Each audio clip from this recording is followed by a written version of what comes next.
Hey, welcome back to I Choose Cancer YouTube channel, and we're on Tracy Live page right now. This is going to be part one of my journey. As you see, we still have the mohawk in fashion, and I'm a little scruffy because we're starting to put facial hair back on after my daughters got rid of all that and cut this 2 weeks ago. Today we'll be starting at the diagnosis I had and get you through the first month of my journey. Sit back, listen, maybe you'll learn something out of it. I hope you enjoy it. The diagnosis came about because I had very severe lower back pain. I had it for almost 6 weeks. Went to the doctor. You can't have an MRI because you have to do physical therapy first and all this, that, and the other. So I did 3 weeks of physical therapy. Went back to my doctor and ended up, he said, actually I talked with the nurse practitioner. She's like, you're done. You've done your physical therapy. You're not getting any better, so we're going to get you an MRI. And we scheduled it for Friday morning. And I thought, okay, finally, I'm going to find out why I've got this lower back pain. I screwed my back up somehow, obviously. So Friday comes, we do the lower MRI on both the left hip and the lumbar region. And in the late afternoon, I get this call from the radiologist. He tells me you have an abnormality on your MRI. Okay, I didn't know what that meant. He goes, but you need to get to the emergency room as soon as you can. And I said, okay. So Beth and I went to the emergency room, and I'm thinking, well, I have no idea what could be so bad on my back that, you got to go to the ER right away.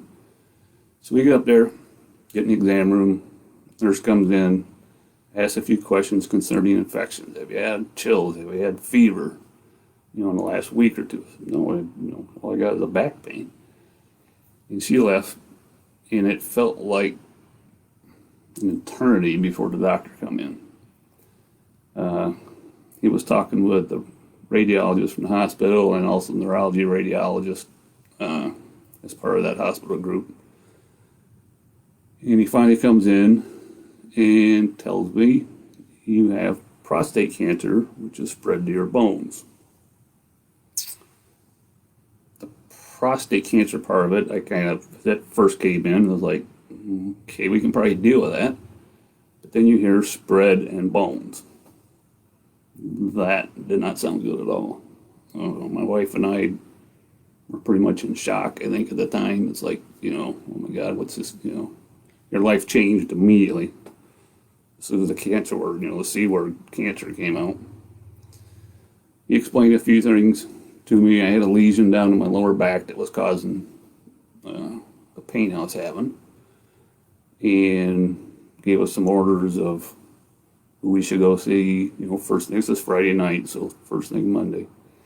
So we leave, go home. If any of my family out there kind of knows my immediate family, I kind of went into a shutdown mode. Didn't want to talk, didn't want to be bothered by anybody, just leave me alone. So we went through Friday night, Saturday. So all Friday night, as you go to sleep, you're thinking about this, right? So I had 3 words in my head: cancer, spread, bones. Spreading cancer never sounds good, and going to your bones never sounds good. Convinced myself that night that I had 5 to 6 months to live, and I better start getting my affairs in order. So following day, I did different things. We've gone to above ground pool. This was early May 3rd, so it's a year and 1 week ago from the day. And we usually open the pool up around Memorial Day, and I thought, my wife Beth can't handle opening that up. I better do it early. I'll get it done. And I come in, I have home office. I'm working from home all the time, and I'm like, oh, I got project material here that I better organize and put in boxes and label and stuff so that people from work know what's going on with it. You go through all the things in your head. It's going about 600 miles an hour. Funeral planning, who's going to be your pallbearers, the fireman for 20 years, so I definitely don't want something involved with them. I was in the Navy for 7 years. I went to a military funeral. All these things. Still quiet in the morning, not really talking to my wife. Until she finally grabbed a hold of me and hugged me.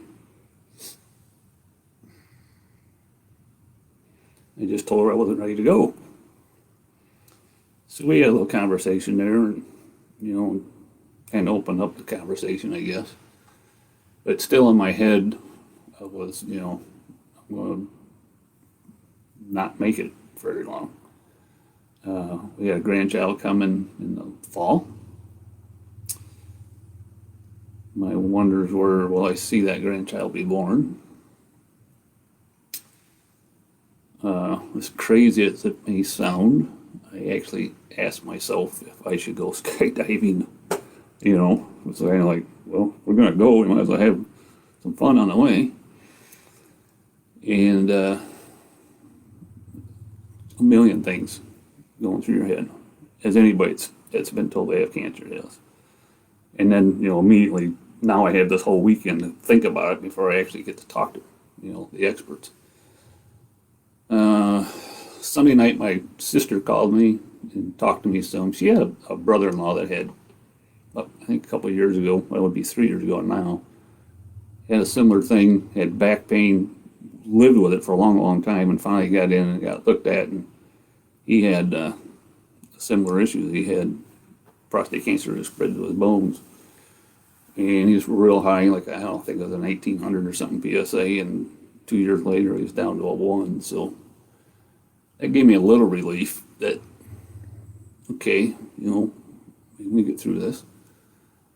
So come Monday morning, my wife, Mama Bear, starts making the phone calls. Thank God she was there because I wasn't going to get it done. So we got in, met with my doctor right away on Monday. And he tells me, okay, here's what is going on. Yeah, you got, from the looks of this, it says you got prostate cancer. You need to get to a urologist. Here's where I want you to go. And he advised us to go up to Advanced Urology Associates in Joliet. And he said, this is where I would send my father to if he had this. Exact words we needed here. It was something from God. Got us in Tuesday right away. So no farting around. I mean, we went right after it. And on the way up there Tuesday, I told Beth, I said, if I get up here and I find out, I got to see this guy here, and I got to go someplace else and see another guy, and someplace else to see another guy. He says, I'm not doing it. I said, I'm going to go somewhere where everybody's working, one spot. We pull them Advanced Urology and walk in the doors, and reception area is right in the front, and there's 2 hallways, one on each side, and above the left hallway it says Prostate Cancer Center. Whew, that was a big relief, because I'm thinking, man, this might be the place. Sign 2 from God. So we register in, we get in, see my urologist, Dr. Sani. Grown to love the guy. All business, but I really like him. We go in, we discuss stuff. We had the MRI disc with us and kind of went over a few things. And he says, well, it appears that you've got, prostate cancer is metastasized to your bones. He goes, the stuff on the bones is the same as what's in your prostate. It's prostate cancer. He goes, it's treatable. We treat it all the same way. It's all the same stuff, just in a different place.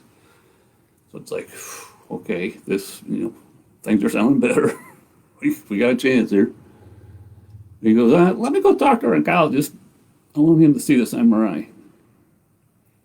So a few minutes later, Dr. D, as we call him, comes in and he goes over stuff and says, yeah, you've got a tumor around in your spine that's actually starting to grow inside the vertebrae, and it's pretty much up to the sac on the spinal cord.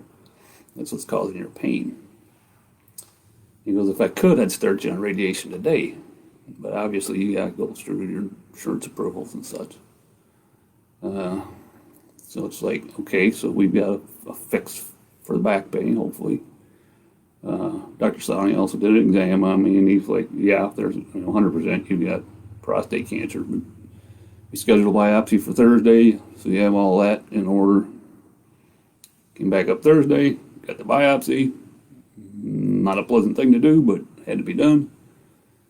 And come Friday, we started radiation. So 1 week from being told in ER, I was already in a treatment plan. Very happy with that. Also started me on Casodex, which is like it's one of the drugs that kind of keeps your testosterone from getting your cancer. Prostate cancer needs testosterone to live. So we started that on Friday. I met all my radiation therapists that are up there. Oh, what a great bunch of girls that is. You are the number one person to them when you're with them. Every patient's treated that way. Number one. Most important person in the world. I'll give a shout out to them because it's Amber and Danielle and Jill. I mean, they're great. They're just part of my family. So we started with that. So that was week 1.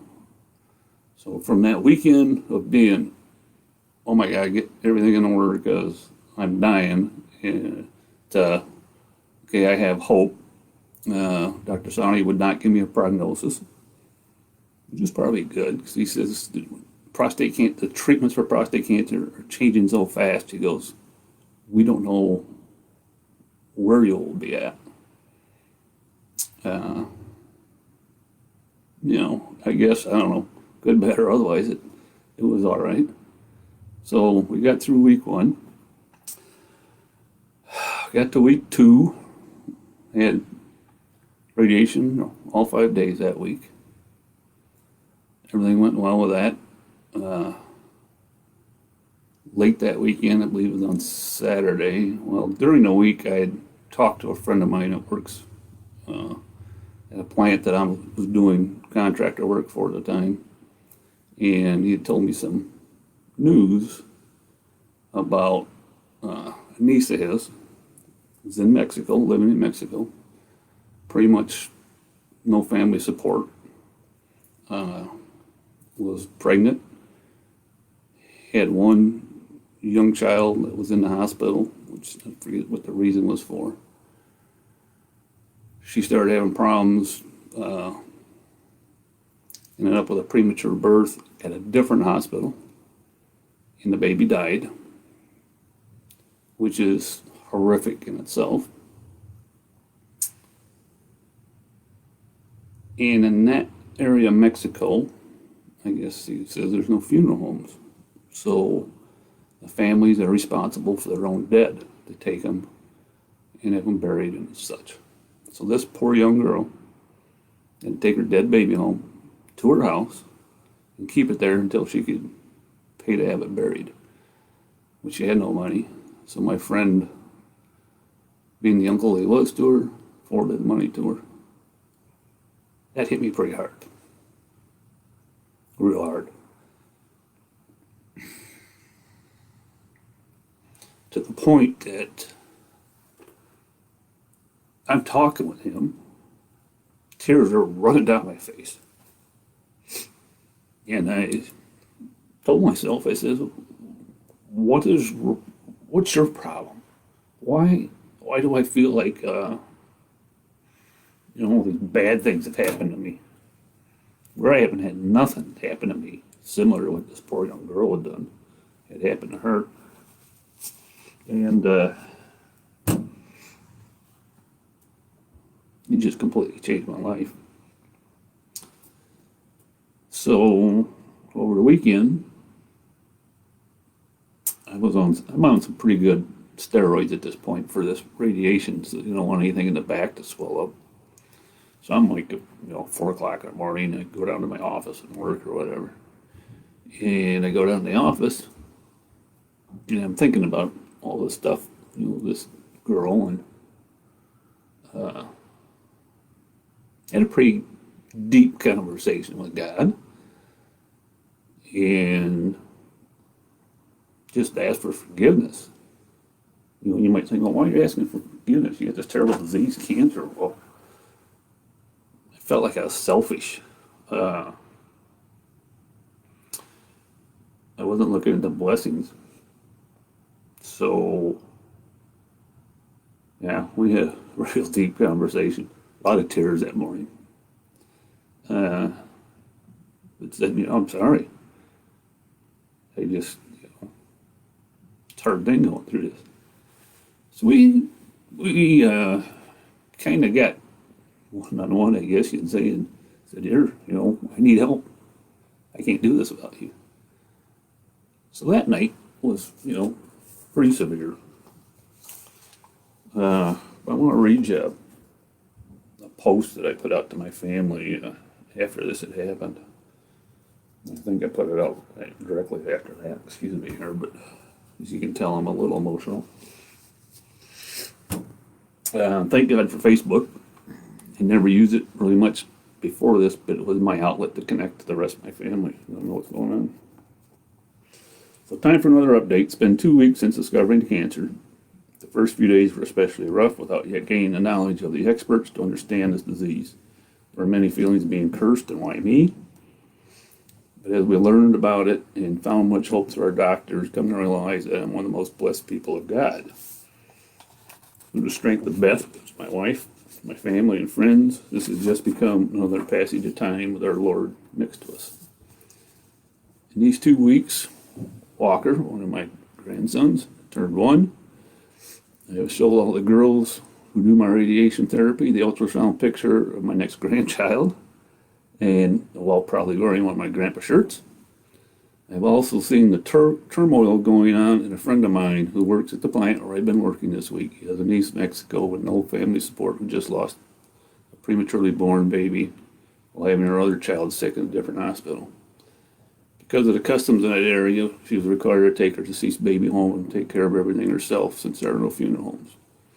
He is sending money so she can bury her baby and is trying to get her other child back up here so his family could take care of her. I ask you all to pray for that family. They're truly in need, and I pray that they can receive the many blessings we receive every day. So when you think you've been dealt a bad hand, look around. There are many people you can help. Some with just a simple smile and hello. Some with a helping hand, and all with a prayer and an act of God's kindness. It is because of all the thoughts, prayers, and God's blessings bestowed upon me in the last 2 weeks that I know life will go on better than even before. So that's why I sent out to my family. That was a point, excuse me again, that my life turned.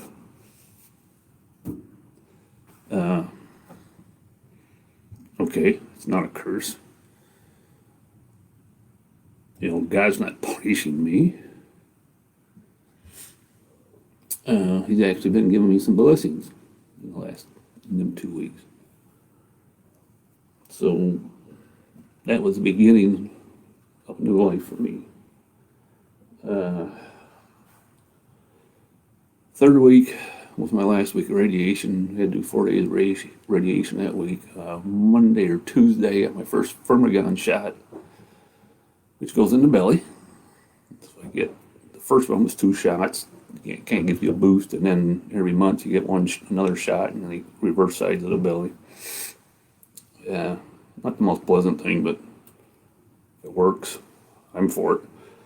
Later that week, had the bone scan, complete bone scan, which showed where all my metastasized spots are, which are, I've got a few in the neck, middle of the back, lower back, ribs. Pelvis area has quite a bit in it.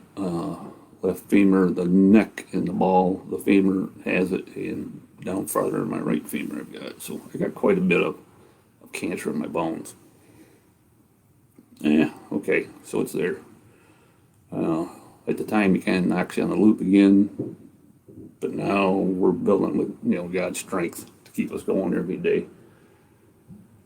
We finished radiation, and by the time the radiation done, 10 days, back felt great. I call him Dr. D a miracle worker because it was. I mean, the pain was gone. I'd been there for over 6 weeks, just constant. Couldn't sleep, couldn't sit. So that was great. So we get through that. Well, during radiation, one day we're in there waiting for my appointment to come up, and there's signs in the waiting room in advanced urology about Zero Cancer Run Walk. I don't know what this thing is. You can go over and look at it and read it. And June 1st, Zero Cancer Run Walk. So I started digging in some more on it and found out it's actually held at Advanced Urology, which is even better yet. And they do a 1 mile walk or a 5K run walk. You register, you fundraise for Zero, you go, you have a good time. So I talked to the wife, I says, let's go to that. That's, we're in this now. Ain't got any choice, we're in it, so let's go to it. So we went, and my oldest daughter came up. She did the 1 mile walk with me. And little did I know, Friday night before I got to look at Zero Cancer's website, and they list all the people donating and the teams and biggest teams and all this type of thing. Well, when I was getting radiation, I mentioned it to my radiation therapist, and he said, oh, you got to join our team. Redunculous. And it was ridiculous, but it was redunculous. So I joined their team, and we went up there, and lo and behold, we were like number 2 in the team fundraising, and I was number 1 in the individual fundraising. Had no idea this before Friday night, and was awarded, the top individual fundraiser for it. Well, that gave me connection to a couple of people. Tracy Cameron, who was the local director for it, and Emily Byrne, who was the chapter director, takes care of the whole Midwest chapter, like 7 races. And got to meet them and got to know them a little bit, and that was kind of the gist of it for that day.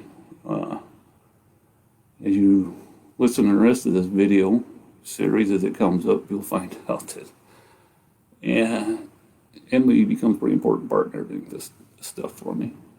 We'll have to stay tuned for that part. But this takes you through my first month. As you can tell, very emotional month.